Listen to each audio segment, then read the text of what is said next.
So you want to take your 8 tea bags. You don't need a full amount of water that, like a full gallon of water, but you do want it to be between 180 and 190 degrees when you start brewing. So you can see it's at 187. So you just chuck your tea bags in there, let them steep for about 10 minutes, and then you add sugar, stir it up, and make sure that it cools down to below 90 degrees before you add it to your kombucha. But I'll show you that step too. All right, so I didn't tell you the amount of sugar to put in. So for a gallon container, which looks like this, you're gonna wanna add 1 cup of organic cane sugar. So that's sat overnight now, and it's very concentrated. So before you decide to put your SCOBY in it, make sure you stir it really good. And obviously, it's at room temperature, so it's not at 90 degrees anymore. So there's that part. So basically, I'm just gonna take our brewed tea, sweet tea and sugar. Make sure it's got a good stir so your sugar isn't all sitting at the bottom. And we're gonna add it to the existing kombucha tea that's in there and give our culture some sugar to eat. Do that. I'm gonna top it off with filtered water.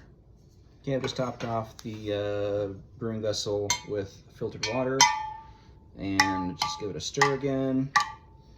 It's one thing that I've heard that you want to do a lot is you want to make sure everything has been well stirred, and make sure that if you've touched much of anything before you touch your SCOBY again, just make sure your hands are still clean before you go handling it, because it's quite sensitive to other things. So you just put it in on top, and I would recommend not going all the way to the top, because I've opened it up when I want to do the secondary ferment sometimes, and it'll actually climb the jar somehow. I'm not sure how it happens, and it gets stuck on the little towel thing you use to seal it. So this might be a little bit high this time around, but and it doesn't matter if the SCOBY's at the bottom or at the top. Right now you can see it's at the bottom. It's not a big deal. It'll still ferment and do its thing just fine. But again, stir it, and we're gonna put this thing back on with a rubber band. Where'd my rubber band go? And I'll write on here, looks like I need a new Post-it note.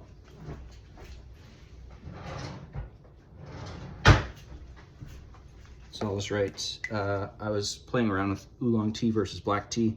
You can use either one, but I decided to just go all oolong. Apparently it's healthier for you. So I'm just gonna write 1128. Stick that on there.